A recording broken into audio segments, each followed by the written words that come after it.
Thank you. I guess I've got to that time in my life when I realized that my time on this planet Earth is not going to extend out too much longer. So I've got an interesting question about source energy itself. Now, I appreciate that we are part of source energy, but is source energy in itself sort of got a pecking order? Is there higher levels of source energy, or are we so in the afterlife then? There is no afterlife. There's only the now life. It's all now. You think it's after this, but it isn't. It's the same as it's now. It's now. In other words, everyone that you know who's made their reemergence is still here with you now. There's no afterlife. There's just now. Here's where all of the power is. It's just now. So as we come into this life experience, and perhaps with previous life experiences, it's all now. It's all now. Do we aspire to sort of increase our energy levels, though? Is it therefore part of this life experience that we can improve our vibrational energy level? I guess what I'm trying to say in oldie worldy terms, I always thought for a long time that there was a supreme being, that when you put the word God, and then under that we had the archangels. You interpret vibration differently, and the things you conjure in your attempt to explain why things aren't going better for you personally. But we'll tell you how it is. Please, that's the essence of the question. What is it like? So prior to your focus into this physical body, you were consciousness aware of this time-space reality. And we're not going to take a lot of time to explain how you came to all of that, but it was through all of the experiences that you've lived. Now you have to understand that since law of attraction is managing all vibrational frequencies, that when you reemerge back into non-physical, that you're at that high frequency, and law of attraction is managing that, and that's where man gets the sense of this supreme being. It's where you get the sense, and it's not off, but it is not a singular consciousness, it is a collective consciousness, and it is made of all that is has evolved to. So what man wants to call God stands as that supreme consciousness, that extended consciousness, that expanded consciousness that became more just now with the asking of that question. In other words, everything that you live causes the expansion of that. So that existed, and you were a part of that. And from that all-knowing understanding of your worthiness and eagerness to participate in the details of that expansion, a part of that consciousness came forward into the personality that you know as you. So here you are, a part of that consciousness, a unique part of that consciousness, who has the ability in the moment that you are born or any time along the way to resonate with the fullness of it or to pinch yourself off in some sort of less than fullness of it. And in fact, just being physically focused naturally makes it logical, because of the diversity of your time-space reality, that you would not be a perfect vibrational match to the pure positive energy of Source. In fact, with very good reason. Source says, we will remain here as the receivers of what you have sifted and sorted and concluded. We will hold the frequencies in their highest form as you deliver them to us. And law of attraction will continue to respond to the vibrational frequency of that. And in doing so, you will be able to feel in your human form, as you are doing what you all wanted to do and what we all want for you to do, as you're exploring the contrast for the purpose of finding the new idea in which we can all flow. In that contrast that you will be living, there will be some departure is too strong a word, disconnection is too strong a word, but some possible depriving yourself of some of the fullness of that which we are as you are carving out the yet new idea. So you said, I'll go forth and I'll explore and I'll come to new conclusions. And Source said, and we will remain here as the joyful recipient of every wonderful new expansion that you discover. And we will hold steady the frequency of that. And then you said, at some point, I will withdraw my attention from this time-space reality, and I will reemerge into source energy. And as you reemerge into source energy, now how do you fit into the whole that is source?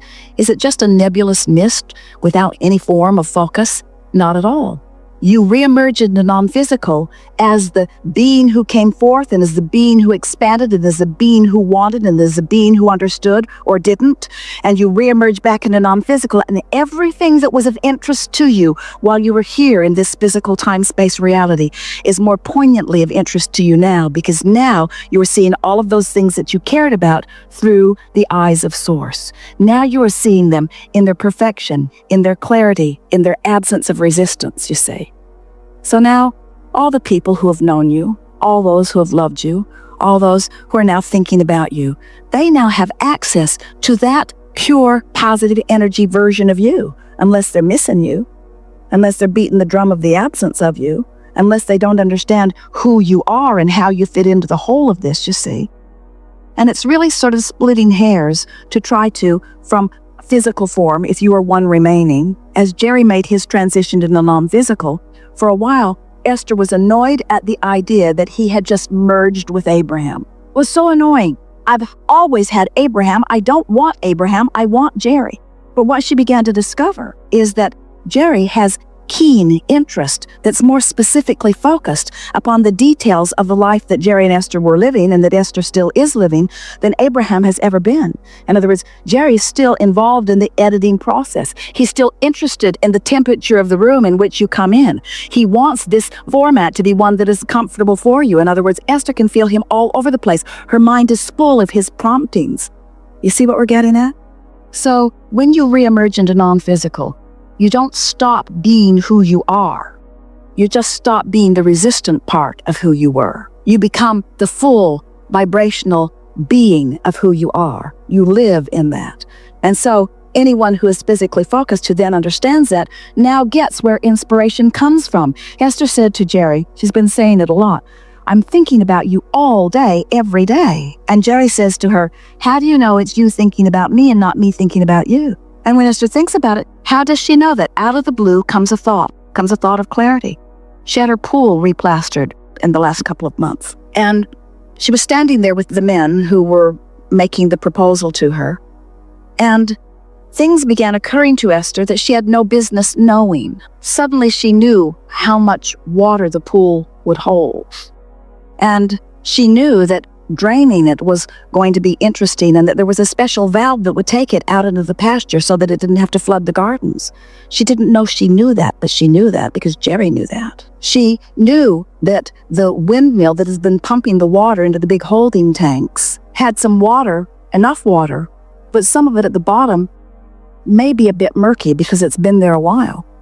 And so she did not want them to try to fill the pool all at once, because she did not want to introduce that murky water from the tank into the pool. Where am I getting this stuff, Esther is thinking? Why do I know these things that I have not known before? Because you are in alignment with Source, in this case, the Source that is your dearly departed mate, who knows everything about that, you see. How am I, as a painter, painting this masterpiece? How do I know about the depth of texture and the breadth of color? How do I know these things?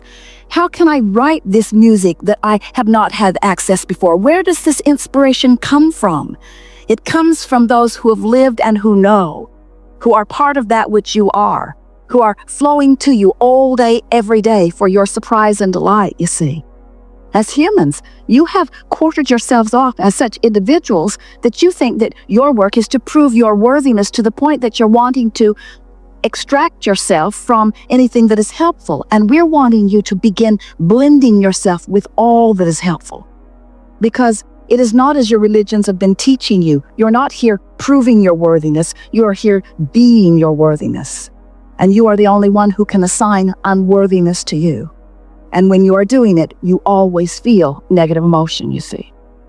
So in time, you will have to make your transition, maybe, in order to really understand the whole of this.